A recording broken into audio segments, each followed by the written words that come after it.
Hey, greetings YouTube viewers. My name is Joe. Welcome to my garage. We're going to try to get something going here with some videos on YouTube and see if we can cash in like everybody else is doing. This is like a test pilot edition, if you will. We're going to see if we can go around and hit some of the tracks and races that we go to and maybe spotlight some cars and do some stuff and maybe some light tech around the garage here. I'm no master mechanic or anything, but it's something we like to do as a hobby. We have a couple family cars we can maybe spotlight early on here to get this going, and can start off today. We're going to do a little walk around and little explanations and show you all my 70 Mach 1 Mustang. I've owned it since 1985. Been on the track since like 96 or so.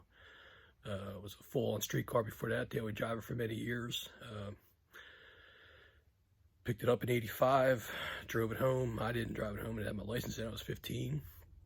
My dad drove it home. He was instrumental in getting the car together. Couldn't have ever done it without him. Lots of late nights during the week. He'd work all day, and we'd go back to the shop and work on it again at night. And every cent I had went into the car, and he helped out quite a bit and made it what it is when we first brought it out. It's pretty damn nice when it came out. It still looks pretty good, I think. Several paint jobs, motors, metalwork, transmissions, rears, everything over the years has been modified. Pretty much primarily a bracket car now anymore. Doesn't see hardly any street use, but it's a fun ride. Big wheel stands, runs best of 1006, mainly 10 teens, 20s in the summertime. Like, it gets nice and hot around here in Pennsylvania, so slows up a little bit. But it's a bracket car. That's why they make shoe polish and dial-in boards. So we'll take a look, and maybe we'll post this up, see how it looks, and give me your opinion. Let me know what you think. All right, let's check it out.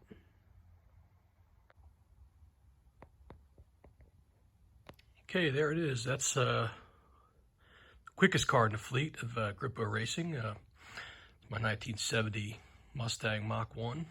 It is a clone, not a real Mach 1. Couldn't afford a real one back in the day, and was able to get everything that I needed to make it into a true Mach 1. Got the rocker moldings and all the trim and everything on there. Got the grill with the sport lamps and all that stuff. Made it kind of a clone, before they were cool type things. But anyway, so that's it. Acapulco blue. It's a 69 color. Painted in various times over the years. I guess it was last painted in 96 when I put the fiberglass stuff on the front end. Kreitz fiberglass hood, fiberglass front valance, front bumper, all painted by Glen Eck in Paint Place in Moton, PA. It's a 351 Windsor. I'll show you, pop the hood in here in a little bit. It's been a best of 10 O's. It's a stroker motor, it's 351 based, 389 stroker motor. Got a full cage in it, done by MD Race Cars. It's got a full roll cage, halo bar, and down bars, and the dash bar all tucked in there nice. Marty did a great job, MD Race Cars in Ivyland. You can see he tucked it up nice and tight to the roof there, so it's unobstructed, and can't really see it, doesn't really stand out, which I like. It's a good thing. It's got a full interior. It's got fiberglass jazz seats that I had recovered in a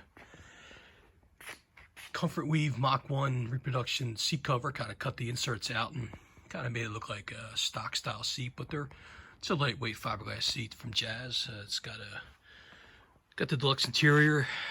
Took out the radio and heater panels and stuff, and it's a race car, so put in some ARC switch panel, rocker panel, nice stuff. Got a winter shifter. We've got a C4 in it. Winter shifter built by the trans was built by Dynamic Racing up in Connecticut. JR and the guys up there do a great job. That extra handle you see there is a launch controller.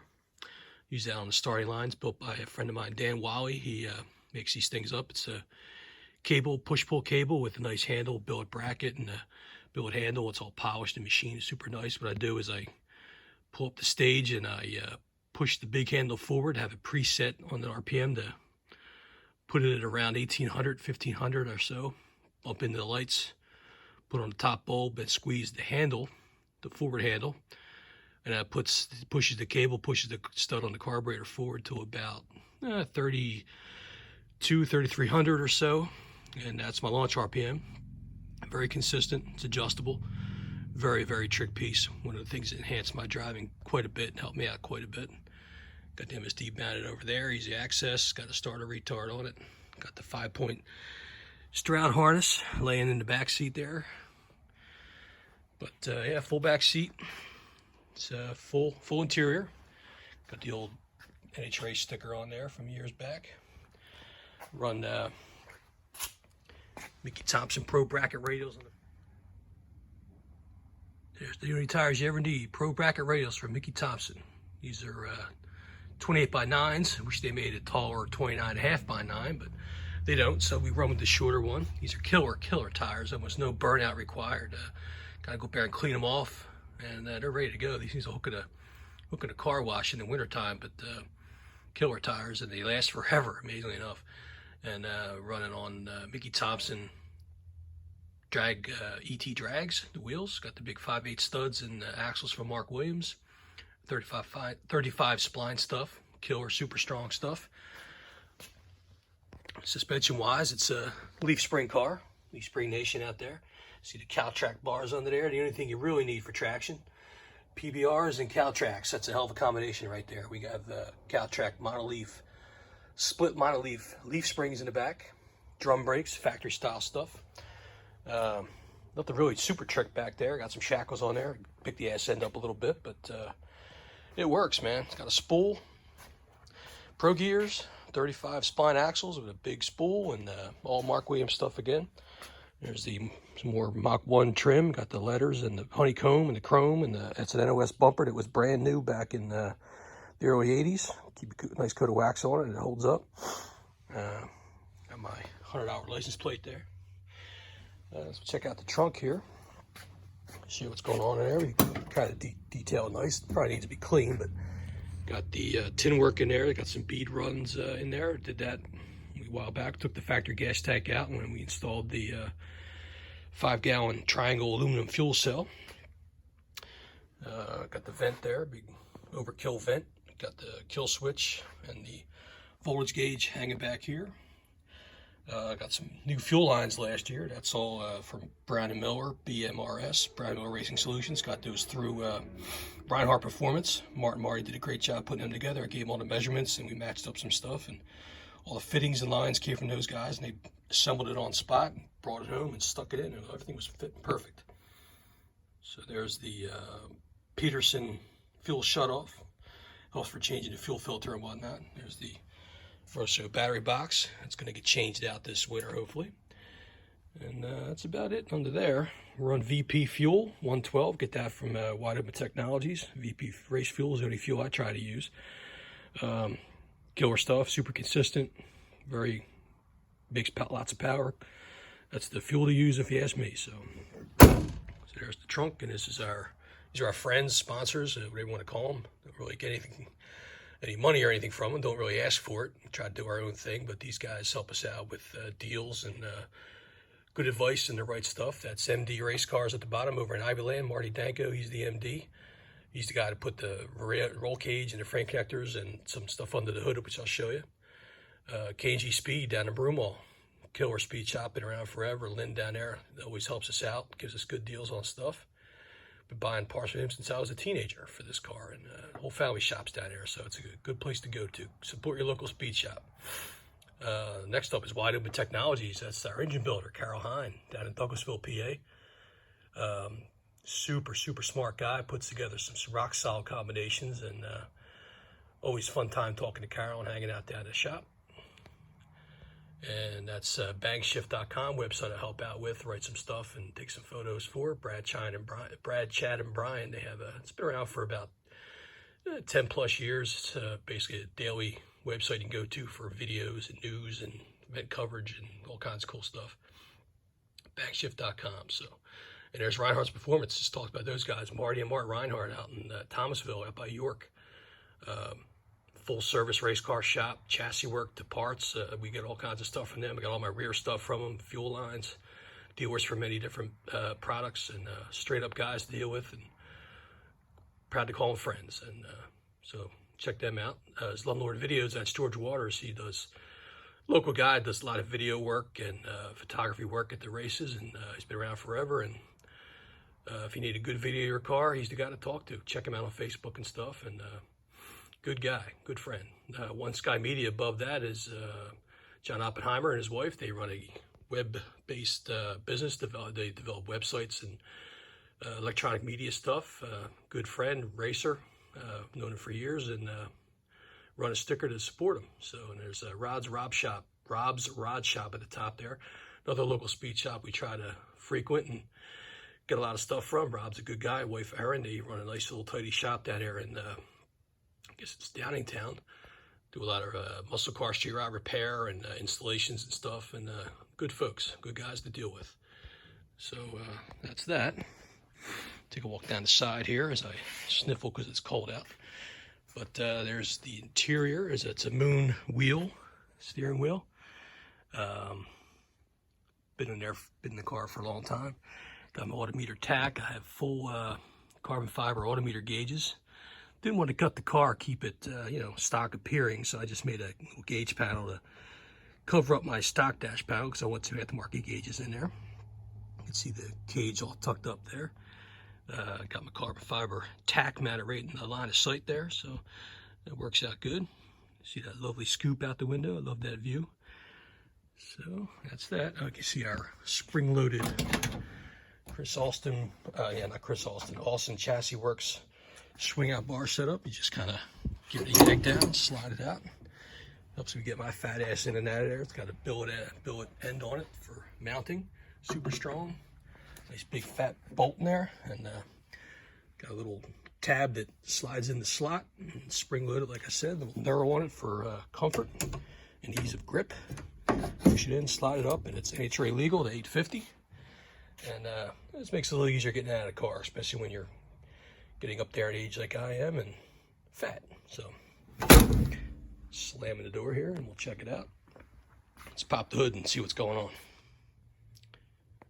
All right, here we go. There's our 389 cubic inch Wide Open Technologies built 351 based Windsor motor. It's a Dart Iron Eagle block. It's 30 over, and it's got a Cowie's crank and Oliver rods and JE pistons and aluminum heads and other AFR heads, and bit of best of a 1006 at 132.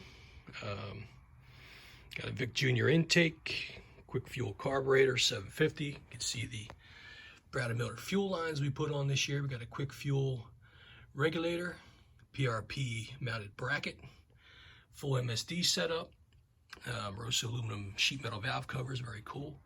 They're AFR 220 heads, like I said, aluminum. It's got Feria valves in it. It's got Isky drivetrain, got Crowder rockers, Isky springs, all the locks and retainers and all that stuff from Isky. Full MSD. It's got Scott wires. They're a couple years old. They're killer wires, nice and fat. Got a nice coating on them. And got the AFCO radiator and the Mesre aluminum water pump. And you can see the motor plate and the front runners and the bars and all that stuff. That all came from MD Race Cars. I have some solid radiator lines built by a friend of mine, Tim Hain, down in Pottstown. Excellent welder fabricator. He made those up for me. So no rubber lines, nice and solidly mounted, very cool. We have American Powertrain headers. They are step headers, 1 5/8 to 1 3/4. Have the Lamb master cylinder, Mopar style, feeding those Lamb brakes I got down there. There's the other end. There's the business end of the Dan Wally built throttle controller. That cable is the one that you saw inside, comes through the firewall, and it goes against that stud, and when you push it, it pushes the throttle blades open on the carburetor, sets it to the preset RPM for launching, and that's the way it works. Got two big return springs on it. It's got a return spring on the handle. So super safe, NHRA approved, and it works. So check that out if you get a chance. I got the Rosso breathers and more BMRS lines and fittings.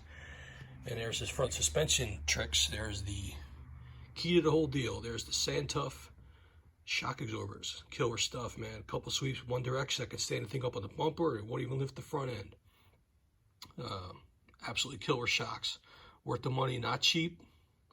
But what anything really good isn't, and these things are really good. Made a huge difference in the setup of the car.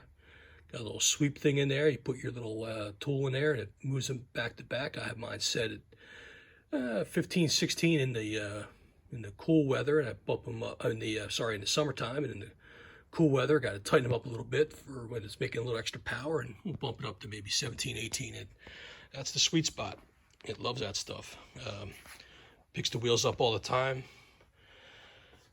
Really good working car overall. It's a fun ride, and I have a lot of fun with it. So it's got the front suspension is all open tracker, all their roller stuff, stock Ford coil springs, original to the car. One of the few original pieces left on the car. But open tracker, upper and lower A-arms, roller stuff, billet shafts, ceramic bearings, roller spring perches, anything and everything that I could get on the front end to make it loose. Then I control it with the sand tufts, and super consistent, easy to tune, very dialable. Car runs pretty decent numbers as far as consistency and ET goes. I'm very happy with that. I always like to go a little faster, but one of these days we'll dip into the nines here, the high nines, just to do it. But that's it. That's pretty much the whole car. And had it for 35 years this year, so it's still puts a smile on my face. And that's about it. Check out more videos to come soon, and we'll see you at the track.